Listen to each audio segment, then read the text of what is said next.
Why is the Alaska summit a game changer for India? I'll tell you what happened. There are moments when the world moves in slow motion. Then there are moments when everything explodes in an instant. The Alaska summit was one of those explosive moments. It wasn't just another boring meeting between world leaders. It wasn't another fake handshake photo opportunity. This was the moment India stopped playing by other people's rules and started crushing the game with its own unstoppable playbook. Let me break this down for you. For decades, India sat in the back row of global politics. Sure, it was growing. Sure, it was getting stronger. But when the big powers talked, India listened quietly. When decisions were made, India adapted silently. That's how it worked for years. The old India would nod politely, smile weakly, and go along with whatever the superpowers decided. But that weak version of India died a brutal death in Alaska. Here's what you need to understand. The Alaska summit wasn't supposed to be about India at all. America called the meeting to crush China with pressure. China showed up ready to destroy American demands. Both sides thought they knew exactly how this would play out. America would threaten aggressively. China would resist fiercely. The world would pick sides desperately. Simple, right? Dead wrong, completely wrong.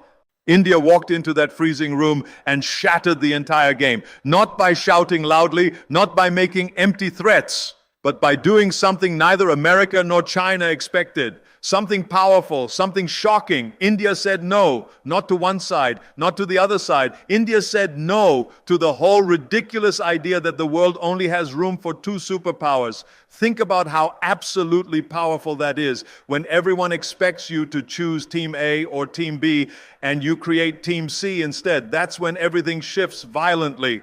That's when the old rules stop working completely. That's when new rules get written in stone.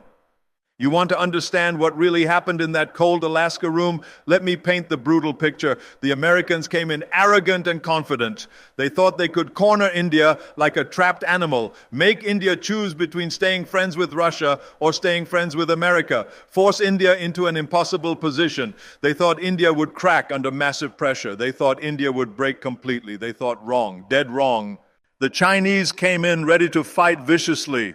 They thought they could pull India to their side permanently, show India that America can't be trusted ever, get India to join the anti-American camp completely, convince India that the future belonged to the East. They thought wrong too, massively wrong. Instead, India did something absolutely brilliant, something devastating. India stood up tall and said, "We're not choosing sides because we don't have to. We're not your ally or your enemy. We're India. We make our own powerful choices. We decide our own unstoppable path. Deal with it or get crushed trying." And boy, did that change everything instantly. See, here's what most people completely miss about real power. True power isn't about having the biggest army or the most money. Real power isn't about threatening people into submission. Genuine power is about not needing anyone else's permission to be yourself. That's what India showed brutally in Alaska. India didn't need America's approval desperately. India didn't need China's blessing pathetically. India just needed to be India, powerfully, confidently, unstoppably.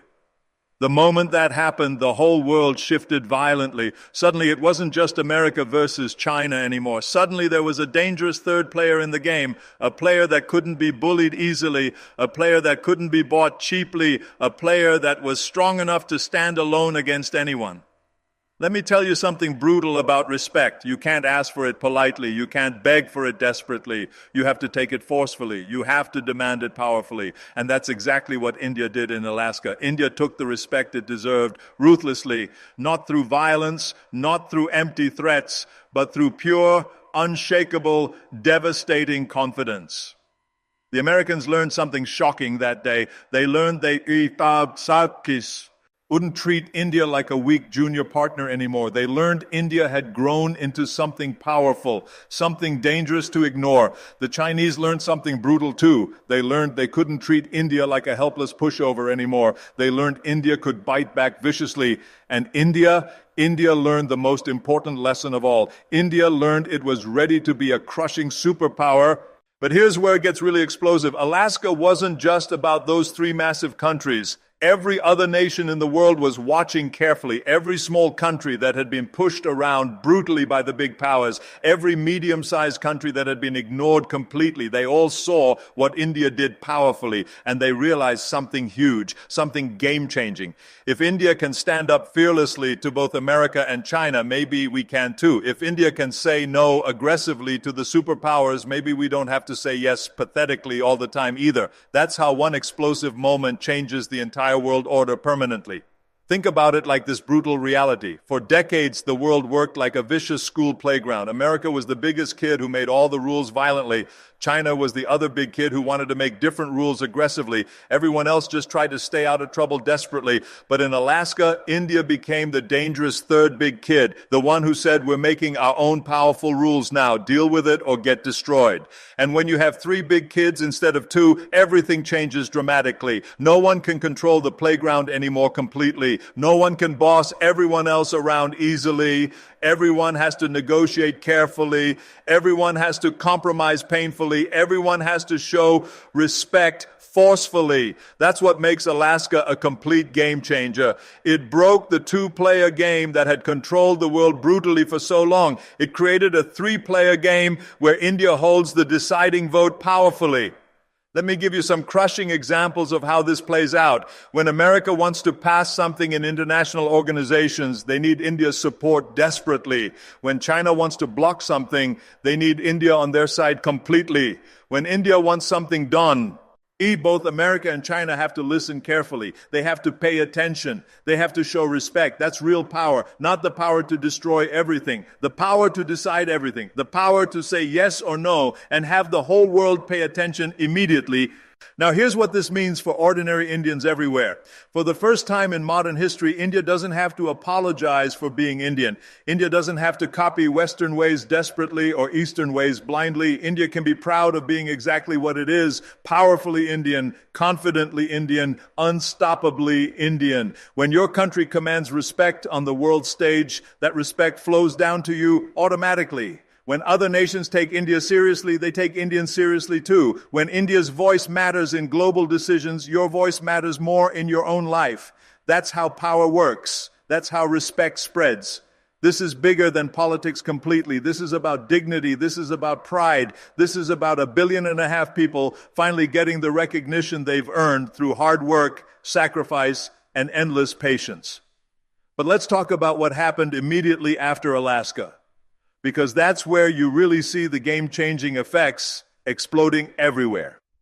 First, America completely changed how it talks to India. No more lecturing condescendingly, no more demanding arrogantly. Now it's all about partnership and cooperation respectfully. Why this dramatic change? Because America realized India has dangerous options. If America doesn't treat India well, India can work with someone else powerfully. India can make America's life difficult internationally. Second, China started taking India much more seriously as a crushing competitor. Before Alaska, China saw India as a minor regional rival. After Alaska, China realized India is a major global rival, a dangerous one that could disrupt Chinese plans completely. That changes everything about how these two giants interact violently. Third, smaller nations started looking to India for powerful leadership. Countries in Southeast Asia, Africa, Latin America, they started asking desperately, what does India think about this issue? How would India handle this problem brilliantly? That's how you know a country has really made it, when other countries want to copy your approach completely. Fourth, global businesses completely shifted their strategies overnight. Before Alaska, companies saw India as a big market to sell stuff to. After Alaska, they see India as a major power that can help them or hurt them worldwide. That brings massive investment, that brings quality jobs, that brings cutting-edge technology. Fifth, international media changed its tone about India dramatically. No more talking about India like it's still figuring things out desperately. Now they write about India like it's already figured things out completely and everyone else needs to catch up quickly. These aren't small changes. These are fundamental shifts in how the world works completely. And it all traces back to that explosive moment in Alaska when India refused to be treated like anything less than an equal powerfully. Here's what I find most amazing about all this. India didn't have to fire a single shot. India didn't have to threaten anyone violently. India didn't have to make enemies unnecessarily. India just had to stand firm on its principles powerfully. That's how you know it was the right move completely. When you can change everything without breaking anything, that's real strength. That's genuine power. Let me explain why timing was absolutely everything. The world was ready for this dramatic change. America was tired of carrying all the responsibility for global leadership alone. China was making everyone nervous with its rapid rise aggressively. Smaller countries were frustrated with being ignored completely. The world needed a third option desperately. India became that powerful option brilliantly. If India had tried this 10 years ago, it wouldn't have worked completely. India wasn't strong enough yet economically. India wasn't confident enough yet politically. If India waits 10 years to try this, it might be too late completely. Someone else might fill that role powerfully. But Alaska happened at exactly the right moment perfectly. When India was strong enough to stand up and the world was ready to listen carefully. That's what we call perfect timing. And perfect timing plus perfect execution equals game-changing results completely. Now let's talk about what this means going forward powerfully, because Alaska wasn't the end of the story. It was the explosive beginning of something much bigger. From now on, every major global decision will involve India directly. Climate change policies, India gets a powerful say.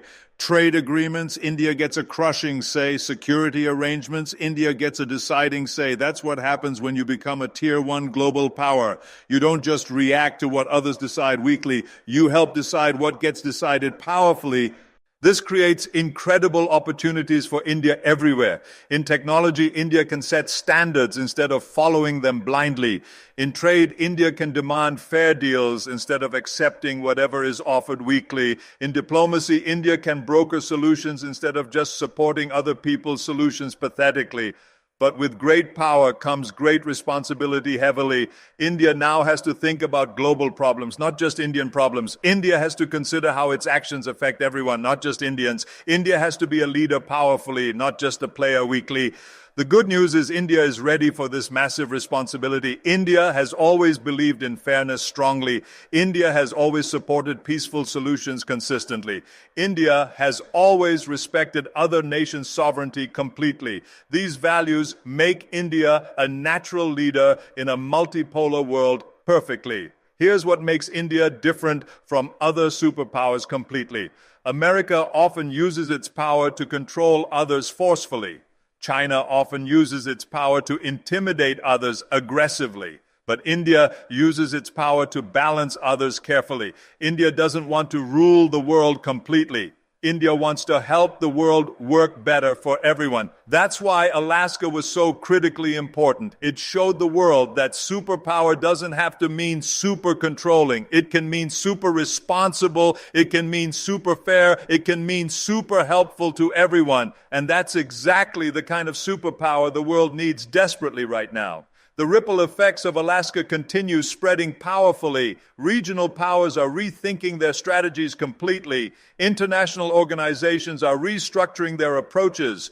Global businesses are rewriting their playbooks entirely. Why? Because when a nation like India changes its position dramatically, everything else has to adjust accordingly.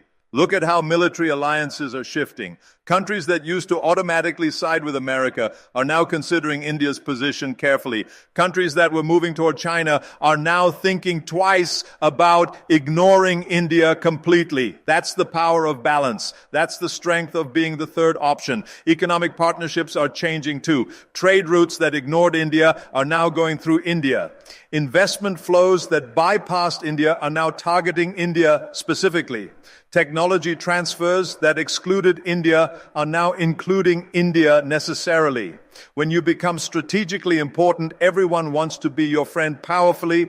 But perhaps most importantly, cultural influence is growing dramatically. Indian movies are reaching new markets. Indian music is gaining global audiences. Indian fashion is trending worldwide. Indian food is becoming mainstream everywhere. When your country gains political respect, your culture gains global appeal automatically. This cultural soft power amplifies India's hard power tremendously. When people around the world love Indian culture, they're more likely to support Indian policies. When they admire Indian achievements, they're more willing to work with India cooperatively. That's how comprehensive power gets built completely. So when people ask me why the Alaska summit is a game changer for India, I tell them this brutally. It's not just because India proved it was strong enough to stand up to anyone fearlessly. It's not just because India gained respect from everyone forcefully. It's because India showed the world a better way to be powerful responsibly. Power that doesn't threaten needlessly. Power that doesn't dominate completely. Power that balances and stabilizes and helps everyone find solutions that work perfectly. That's the India that emerged from Alaska powerfully. That's the India that will shape the next century of global politics completely. That's the India that took a cold meeting in a distant place and turned it into the moment everything changed forever. The world before Alaska had two superpowers fighting for control violently. The world after Alaska has three superpowers working toward balance carefully. And that balance, that stability, that fairness, that's India's gift to the world generously. Alaska didn't just change the game for India. Alaska changed the game for everyone completely. And we're all better off because of India's courage to stand up and be counted powerfully when it mattered most,